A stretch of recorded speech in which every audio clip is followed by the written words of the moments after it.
Berikutnya mari kita dengar bersama hikmah Ramadan yang akan disampaikan oleh Al Ustaz Riznaldi Sikumbang Sarjana Sastra. Pada Al Ustaz kami silakan.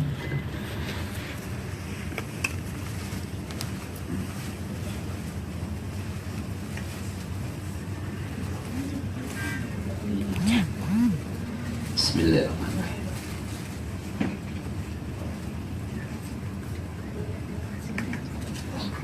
Semoga siapa saja yang menjawab salam saya berikut ini, saya doakan sisa hidup yang ada di dunia ini barokah. Amin. Kemudian segala kebutuhannya Allah cukupi. Kemudian keturunan-keturunannya hafal Al-Quran 30 juz. Dan diwafatkan dalam kondisi husnul khotimah. Dan kita satu surga yang sama, surga Firdaus. Assalamualaikum warahmatullahi wabarakatuh.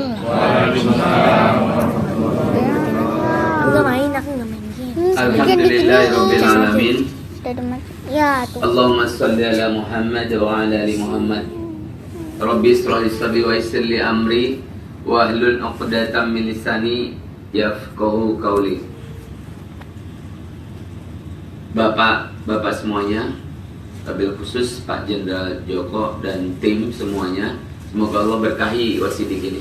Amin. Dan salawat beriring salam, marilah sama-sama kita panjatkan kehadirat Nabi Muhammad sallallahu alaihi wasallam. Tentu sebelumnya kita semua bersyukur masih diberikan ilmu, iman, dan nikmat hidup yang paling utama. Jadi hari ini pertama sekali terima kasih undangannya Pak Wilman. Dan hari ini saya ingin mengangkat sebuah tema, yaitu peranan Ramadan dalam mengawal proses impian-impian kita. Kenapa ada kata impian dan ada kata Ramadan? Karena kedua hal ini masih berjalan di kehidupan kita. Dan seluruhnya ini akan terjadi nyata dengan keyakinan kita. Landasan-landasannya sederhana. Landasan yang pertama adalah di sebuah hadis qudsi, Allah menyampaikan dalam riwayat muttafaqun alaih, aku bersama prasangka hambaku. Titik. Artinya apa? Apapun yang kita sangka, semua diikuti Allah. Kalau kita sangka kita punya anak baik, dikasih baik.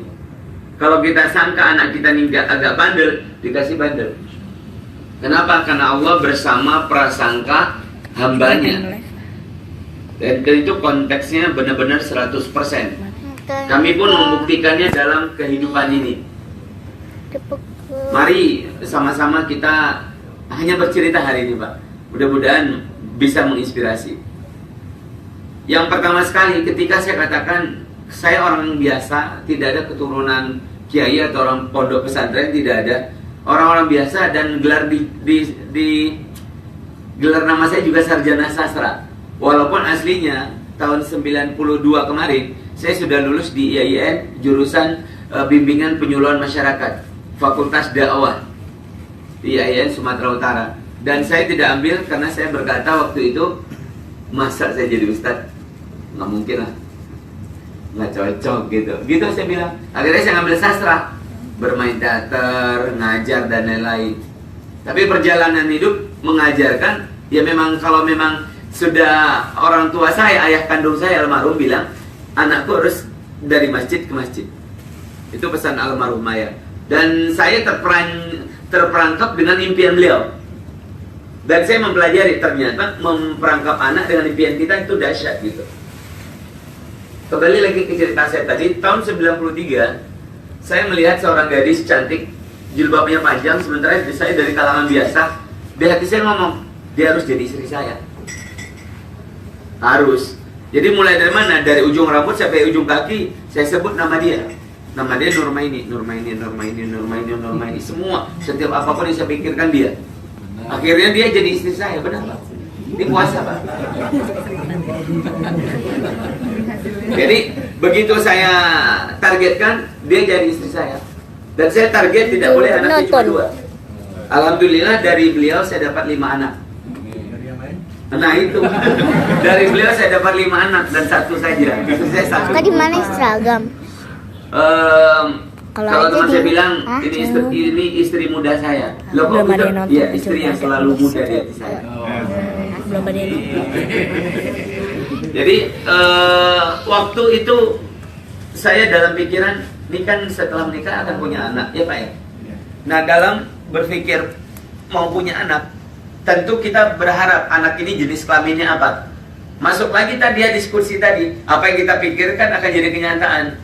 Ini di depan beliau, saya punya 5 anak dan 5-5-nya jenis kelaminnya saya yang inginkan. Benar gak nih? 5-5-nya setiap beliau inginkan gagal, menang. Saya menang terus. Karena saya yakin Allah pasti ijabah keinginan saya. Anak pertama, saya bilang ini harus laki-laki. Perempuan aja bang, jangan, laki-laki itu menjaga adik-adiknya. Dia kalah, lahir laki-laki. Anak kedua saya minta laki-laki, dia minta perempuan. Kan udah laki-laki bang, enggak, yang kedua laki-laki biar kuat yang jaga. Oh iya.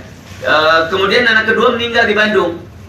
Kan saya janji anak ketiga perempuan. Karena anak kedua meninggal, ada kisah di mana Ummu Salama ketika meninggal Abu Salama, beliau berujar, Alhamdulillahirabbil alamin, inna lillahi wa inna ilaihi rajiun. Siapa saja yang mengucapkan 2 kalimat ini ketika datang musibah, musibah apapun tidak harus meninggal, diganti dengan yang lebih baik. Handphone hilang, diganti yang lebih baik. Maka pada saat itu ketika Abu Salama radhiyallahu anhu meninggal, Ummu Salamah mengucapkan kalimat tadi, hamdalah dan doa kematian. Apa yang didapatkan? Dilamar oleh Abu Bakar, tertolak. Dilamar oleh Umar, tertolak. Kenapa? Tidak ada yang lebih baik dari Ummu Salamah kecuali Nabi Muhammad sallallahu alaihi wasallam. Akhirnya jadi istri Rasul. Maka ketika anak kedua saya meninggal, saya ucapkan itu, alhamdulillah, innalillahi wa inna ilaihi rajiun. Dan dapat ganti yang baju hijau. Laki-laki kelas 6 SD, alhamdulillah, saya pikirkan dia adalah penghafal Al-Quran 30 juz. Bulan lalu dia khatam 30 juz hafalannya. Ini kakaknya dia yang pegang kamera. Nah, anak yang pertama, alhamdulillah saya pikirkan itu harus 30 juz, harus hafal Al-Quran. Ini gak ikut hari ini karena lagi jalan-jalan sama temannya. Kebanyakan kalau bawa semua, istrinya keluarga saya semua nanti. 30 juz juga Pak. Namanya Raid. 30 juz kelas 3 SMA, naik kelas 3 SMA. Kemudian pada saat anak keempat, saya tanya istri, sayang, kamu mau anak cowok cewek yang keempat? Lalu jawabannya, terserah. Karena udah 3 kali dialog, ngambek akhirnya. Kan kaum wanita kan ngambek pakaian. Lalu saya bilang, anak kita perempuan, insya Allah. Saya tunggu-tunggu mimpi dapat bunga, nggak dapat. Tapi kemana-mana saya diinggapi kupu-kupu. Rata-rata pas periksa kehamilan istri malam, Bu, ada kupu-kupu malam hari. Saya bilang ke dia, ini anak kita perempuan dan pasti cantik. Insya Allah penghafal Al-Quran. Inilah tadi yang baca Quran. Anak keempat. Baru sisa produk yang itu. Yang bungsu. Yang ini 2 juz, kalau yang bungsu 1 juz kurang. Kalau uminya 3 juz. Karena saya sebagai pendorong becak istilahnya dalam sebuah keluarga, saya juga harus menghafal. Dan saya nggak mau kalah orangnya Pak. Maka saya menghafal Al-Quran dengan terjemahan dan dengan tafsirnya. Alhamdulillah sudah sampai halaman ke-6 ini. Sampai halaman 6 Al-Baqarah. Jadi belum sampai pada target yang mau saya sampaikan ini. Jadi ini belum hafal saya. Karena ini di juz 1 Al-Baqarah ayat 133. Jadi saya ngopek nih. Lihat, karena ini belum sampai di hafalan saya. Jadi saya bacain Pak ya. Ini ada rahasia di sini. Ntar lagi. Kalau yang punya Android boleh buka Qurannya di Android Al-Baqarah ayat 133. Mohon diperhatikan baik-baik. A'udzubillahi minasyaitonirrajim. Bismillahirrahmanirrahim. Am kuntum syuhada idh hadara Yaqub. Apakah kamu menyaksikan ketika idh hadara Yaqub al-maut. Jadi ketika maut datang kepada Yaqub. Allah nanya, apakah kamu lihat ketika maut datang kepada Yakub? Tentu nggak dijawab dulu karena kalimat Allah belum selesai. Sekali lagi, apakah kamu melihat ketika maut datang kepada Yakub? Qala li banihi ma ta'buduna min ba'di. Pada saat itu berkatalah Yakub kepada anaknya, ma ta'buduna min ba'di. Apa yang kamu sembah nak setelah aku? Maksud setelah aku adalah setelah aku selesai, setelah aku meninggal. Apa yang kamu sembah? Itu yang Yakub berkata kepada anaknya. Nah, dalam tafsirnya, dalam kisahnya dipanggil itu anak-anaknya semua oleh Yakub, sehingga Yakub ini telah memanggil seluruh anaknya, terutama anak-anak yang cowok. Kita teruskan kalimat di sini. Ini anak ceweknya. Qalu na'budu ilahaka wa ilaha abaika. Qalu berkata, na'budu, kami menyembah, ilahaka, Tuhan engkau. Tuhan engkau berarti anak-anaknya tadi berkata kepada Yakub, kami akan menyembah Tuhan engkau. Anaknya tidak berkata, kami akan menyembah Allah. Tidak. Tapi anaknya berkata, kami akan menyembah Tuhan engkau. Di sini ada petunjuk tarbiyah, ada petunjuk pendidikan. Kalau Tuhan itu diajarkan oleh seorang ayah. Ini kan kita garis bawahi. Karena alhamdulillah lebih banyak ayah yang hadir di sini.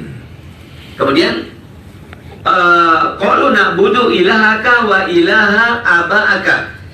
Dan sembahan dari ayah-ayahnya lagi. Jadi kalau tadi yang disembah oleh Yakub, berarti yang disembah lagi oleh ayahnya Yakub, yang disembah lagi oleh ayahnya Yakub. Kemudian wa abaaka Ibrahim.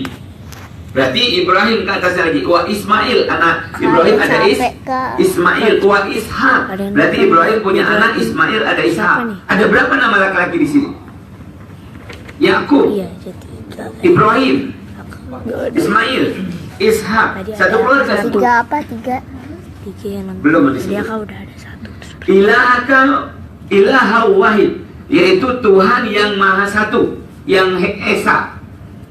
Wa nahnu lahu muslimun, dan kami berserah diri. Lahu muslimun itu maksudnya kami bersedia dalam keadaan Islam. Ah? Lalu Ada jempol. Iya, banyak lagi. kalau kita raja, lalu kalau kita perhatikan baik-baik di sini, Nabi Yakub itu mengajak anak-anaknya untuk memperhatikan nasihat dari yang namanya orang tua. Nah, saya punya data, mahasiswa Al-Azhar Kairo melakukan riset, Pak, riset terhadap Quran. Dialog orang tua pada anak. Setelah dilakukan riset, ada kesimpulan di mana X jumlahnya dialog antara ayah dan anak, dan X jumlah dialog antara ibu dan anak. Berapa perbandingannya? Seorang ayah dialog dengan anak di Quran ada 13 sampai. Banyak nggak perbandingannya? Jauh nggak? Jauh. Berarti salah kalau kita menyerahkan sepenuhnya kepada istri tentang Tuhannya anak kita, tentang tauhid. Berarti tentang tauhid Al-Quran sudah mengajarkan ini sekitar 15 sampai 13 kali lebih banyak ayah dibanding ibu. Makanya suatu ketika saya bangunin raja, waktu bangun tidur, biasanya cara seram saya bangunin, tapi kali itu saya gunakan cara hipnoterapis. Karena saya seorang hipnoterapis, saya tidur bareng dekat dia. Saya tidur bareng, kemudian saya peluk dia. Biasa kan angker, Pak, bangunin itu kalau mau sahur. Ini bangunin yang biasa, Pak, yang biasa. Bangun. Besok puasa, cepetan. Nah, standar lah, ayah standar. Rata-rata bangunin begitu. Saya pingin coba beda nih hari ini. Saya coba tidur bareng dekat dia. Saya belai rambutnya. Sayang. Mulai kena. Sayang. Tidak marah dia karena tidak dibentak kan. Sayang, penghafal Al-Quran 30 juz, namanya siapa nak? Sambil tertidur, Raja. Si bungsu kan, namanya siapa nak? Raja. Raja hafal berapa nak? 30 juz. Ya benar ya, hafal 30 juz ya? Iya, 30 juz. Tuhannya siapa? Allah. Mau puasa nggak? Iya. Bangun yuk. Udah enak deh bangunnya. Kenapa? Karena kita hadir pada hatinya. Tapi kalau waktu imsaknya sudah mepet, terpaksa lagi kita jadi laki-laki biasa. Iya kan ya? Nah, Bapak, Ibu semuanya, sejujurnya kehidupan ini bisa jadi bagi kita seperti kehidupan di surga, dan bisa jadi bagi kita seperti kehidupan di neraka. Cuma satu kuncinya, yaitu bagaimana hubungan kita dengan Allah. Karena banyak sekali nasihat. Kalau kita bermasalah dengan istri, tidak usah perbaiki hubungan dengan istri, tapi perbaiki hubungan kita dengan Allah. Karena kalau hubungan kita dengan Allah kita perbaiki, Allah akan memperbaiki hubungan kita dengan sesama kita. Suatu saat di kantor kita bermasalah dengan atasan, jangan